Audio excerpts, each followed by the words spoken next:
เพื่อเป็นการจัดตั้งผันขยายมติของประชุมคณะคณะบริหารงานศูนย์กลางสหพันธ์กรรมบาลลาวครั้งที่ 4 สมัยที่ 7 ที่ได้จัดขึ้นที่เมืองเวียงไซแขวงหัวพัน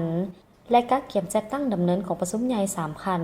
สหพันธ์กรรมบาลลาวได้จัดของประชุมเปิดกว้างคณะคณะบริหารงานศูนย์กลางสหพันธ์กรรมบาลลาวครั้งที่ 5 สมัยที่ 7 ขึ้นอย่างเป็นทางการในวันที่ 4-6 พฤศจิกาย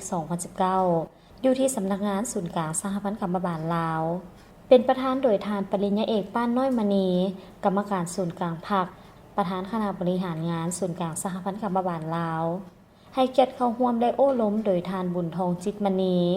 กรรมการกรมการเมืองศูนย์กลางพรรคคณะเลขาธิการศูนย์กลางพรรครองนายกรัฐมนตรีมีบรรดาทานรองประธานคณะบริหารงานศูนย์กลางสหพันธ์กรรมบาลลาวคณะบริหารงานศูนย์กลางสหพันธ์กรรมบาลลาวตั้งหน้าองค์การจัดตั้งภาคีแขกรับเชิญพร้อมด้วยประธานสหพันธ์กรรมบาลแขวงนครหลวงกระทรวงองค์การหัวหน้ากรมห้องกรมหัวหน้าแผนกและห้องแผนกภายในศูนย์กลางสหพันธ์กรรมบาลลาวเข้าร่วมและพิธีทานปริญญาเอกป้านน้อยมณีกรรมการศูนย์กลางพรรคประธานคณะบริหารงานศูนย์กลางสหพันธ์กรรมบาลลาวได้เป็นเกียรติกล่าวเปิดกองประชุมอย่างเป็นทางการนำพาของคณะบริหารงานศูนย์กลางสหพันธ์กรรมบาลลาวของเราในระยะปีผ่านมา3ก็เราจะได้ผ่านห้างบทรายงานการเมืองต่อกองประชุมใหญ่ผู้แทนสหพันธ์กรรมบาลลาวทั่วประเทศครั้งที่8ต่อกองประชุมเพื่อเป็นการทาบทามความคิดความเห็นนำบรรดาสหายที่เป็นประธานคณะประธานของสหพันธ์กรรมบาลลาวของพวกเราเมื่อผู้แทนของประชุมเนี่ยปัญหาที่4พวกเราจะได้ผ่านห้างแผนยุทธศาสตร์พัฒนาการจัดตั้งกรรมบาลลาวแต่นี้ฮอดปี 2025จะได้ผ่านห้างกฎระเบียบสหพันธ์กรรมบาลลาวสมัยที่8จะได้ผ่านห้างปรับปรุงเนื้อในข้อแข่งขันห้างเป็นเจ้าของสหพันธ์กรรมบาลลาวอันนี้ก็มีหลายคำเห็นเนาะคำเห็นที่1แม่นเราจะได้ปรับปรุงคู่ทางรูปแบบของมันอันที่2แล้วเราอย่างที่รักษาไว้หรือบ่รักษาไว้เทียบกันเรื่องไหนก็เข้มขัดอาจจะเป็นปัญหาดังขึ้นก็ขอประชุมของเราเพื่อพิจารณาปัญหาที่7ก็จะได้พิจารณาในกองประชุมของเราจะได้รับฟังพิเศษในกองประชุมของเขาจะได้รับฟังการอบรมจากกรมการเมืองการพรรค8ก็จะได้พูดคุยและตกลงเรื่องงานสำคัญจำนวน1ของสหพันธ์กรรมบาลลาวกองประชุมได้พร้อมกันปรึกษาหารือค้นคว้าตกลงเอา8เนื้อในสำคัญจากนั้นผู้แทนของประชุมได้รับฟังการผ่านทางบทสรุปการจัดตั้งปฏิบัติมติของประชุมคณะบริหารงานศูนย์กลางสหพันธ์กรรมบาลลาวครั้งที่ 4 สมัยที่ 7 และทิศทางแผนการปี 2020 เสนอโดยทานสีมูลอุลลาสีห้องประธานคณะบริหารงานศูนย์กลางสหพันธ์กรรมบาลลาวซึ่งในระยะผ่านมาสหพันธ์กรรมบาลลาวแม้นมีผลสำเร็จหลายด้านสามารถตีราคาได้ดังนี้ในระยะปีผ่านมาสหพันธ์กรรมบาลลาวได้เอาใจใส่เคลื่อนไหวในงานตามพระบาท10 นาทีของตนสามารถงานผลงานผลได้หลายด้านที่ได้รับการย่อจากศูนย์กลางสหพันธ์กรรมบาลลาวจากสหพันธ์กรรมบาลกระทรวงองค์การแขวงนครหลวงกันและเมืองในงานปกครองแห่งงานในระยะผ่านมาสหพันธ์กรรมบาลแต่ละขันได้เอาใจใส่จัดตั้งปฏิบัติเรียนงานปกครองแห่งงานกับส่วนที่ของเป็นต้นเขาคงประกอบเห็นต่อบรรดาวิธีกรรมที่ผู้พันทั้ง10 นาทีสิทธิและผลประโยชน์อาศัยธรรมของสมาชิกกรรมบาลของกรรมกรและผู้แห่งงานสามสนาแห่งงานลงมือได้70 แห่งมีจำนวน 10,363 คน ยิงหาพันหาหอยมันแป๊บที่คนเข้าร่วมการแก้ที่เขาขันใหญ่ทำงานให้งานมี63กรณี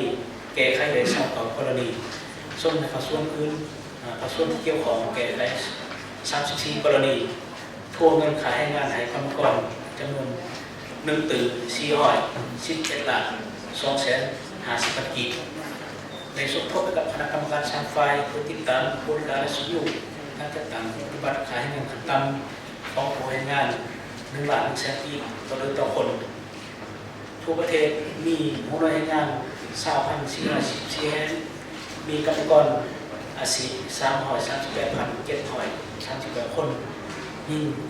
1,356 คน มีให้งานเคลื่อนย้ายไปเฮ็ดเวียกอยู่ต่างประเทศที่ถูกต้องตามกฎหมายผ่านบริษัทการงานมี 250,000 คนเป็นมี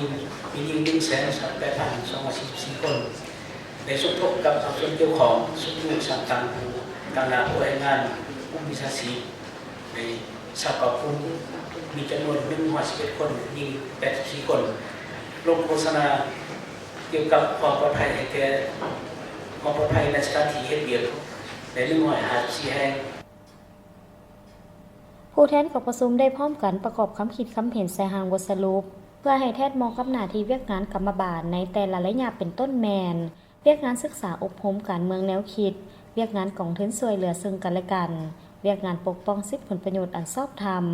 ของสมาชิกกรรมบาลกรรมกรและชาวผู้ออกแรงงานบรรดาเผ่าในโอกาสนี้เพื่อเฮ็ดให้กองประชุมเต็มไปด้วยอันมีความหมายความสำคัญท่านบุญทองจิตมณีกรรมการกลุ่มการเมืองศูนย์กลางพรรคคณะเลขาธิการศูนย์กลางพรรครองนายกรัฐมนตรีได้มีคำเห็นโอ้ล้มต่อกองประชุมซึ่งท่านยังได้ย่องยอสมเสยต่อผลงานในการจัดตั้งปฏิบัติเวียกงานกรรมบาลในระยะผ่านมาและยังได้เน้นหลายปัญหาสำคัญที่สหพันธ์กรรมบาลลาวจะต้องได้เอาใจใส่เข้าในการจัดตั้งปฏิบัติเวียกงานกรรมบาลแต่ละขั้นให้ปรากฏผลเป็นจริงตามคาดหมายที่วางไว้ว่าไปเคียงคู่กับความสำเร็จดังกล่าวพวกเขาก็ยังเห็นว่ามีบางปัญหาที่พวกเขาควรแสดงออกใจใส่ดึงดีที่ข้าพเจ้าเห็นว่า อันที่หนึ่งและเป็นการสืบต่อขยายเกี่ยวกับทางกรรมบาลเขาอยู่ในบรรดาวิสาหกิจของเอกชนแต่มันหลายคนตื่นฟังเบิ่งทางคณะประธานสหพันธ์กรรมบาลว่ามาเมื่อกี้นี่ก็พวกเขายังน้อยอยู่บรรดาหัวหน่วยวิสาหกิจของเอกชนอันนั้นอันหนึ่งอันนั้นจะเห็นแนวใดเพื่อให้เข้าใจ เพื่ออันนั้นอันที่สองเลยมันว่าการเคลื่อนไหวของบรรดาสหพันธ์กรรมบาลเอาจะเห็นแนวใดให้ปรึกษาให้เบิ่งเพราะว่าเอาเบิ่งการเคลื่อนไหวของสหพันธ์กรรมบาลอยู่ในคงเขตสำนักงานองค์การที่ผ่านมาก็ยังมีปัญหาที่เราต้องแสดงออกใจใส่ตึงให้เอาใจใส่คุณขั้วคู่แบบการโฆษณาศึกษาอบรมการเรื่องแนวคิดของสมาชิกกรรมบาลกรรมกรและสาวผู้ออกแรงงานให้ถูกต้องเหมาะสมและสอดคล้องกับแต่ละกลุ่มเป้าหมายเพื่อหันเอาแนวทางนโยบายของพรรคกฎหมายและระเบียบการต่างๆแผนพัฒนาเศรษฐกิจสังคมของรัฐเข้าสู่กระบวนการโดยจริงในขอบเขตเวียกงานของตนของกันนั้นก็ตั้งหน้าสร้างกรรมกรลาวให้มีจิตใจฝึกฟื้นปฏิบัติบุกมีความเชื่อมั่นต่อการนำพาของพรรคมีน้ำใจรักษามีสติเคารพระเบียบกฎหมายร่วมทั้งกฎหมายและกฎระเบียบของกรรมบาลและก็มีระเบียบวินัยการออกแรงงานให้สมเป็นสนสันกรรมกรปฏิบัติกองประชุมเปิดกว้างคณะคณะบริหารงานศูนย์กลางสหพันธ์กรรมบาลลาวครั้งที่5สมัยที่7แม้นได้ดำเนินเป็นเวลา3วันจึงสำเร็จ โดยตอบสนองตามคำเชิญของศูนย์กลางสหพันธ์กรรมบาลลาวคณะผู้แทนขั้นสูงสหพันธ์กรรมบาลทั่วประเทศจีนนำโดยทานเหวยดิซุนห้องประธานสหพันธ์กรรมบาลทั่วประเทศจีนพร้อมด้วยคณะได้มาเยี่ยมยามและเฮ็ดเวียกกับศูนย์กลางสหพันธ์กรรมบาลลาวแต่วันที่5-8 พฤศจิกายน 2019ในการเยี่ยมยามและเฮ็ดเวียกครั้งนี้ผู้แทนขั้นสูงสหพันธ์กรรมบาลทั่วประเทศจีนได้มีการพบปะ2 ฝ่ายที่โรงแรมลาวพลาซานครหลวงเวียงจันทน์ฝ่ายจีนนำโดยทานเหวยดิซุนห้องประธานสหพันธ์กรรมบาลทั่วประเทศจีนพร้อมด้วยคณะฝ่ายลาวนำโดยทานสีมูลอุลลาซีห้องประธานคณะบริหารงานศูนย์กลางสหพันธ์กรรมบาลลาวพร้อมด้วยคณะ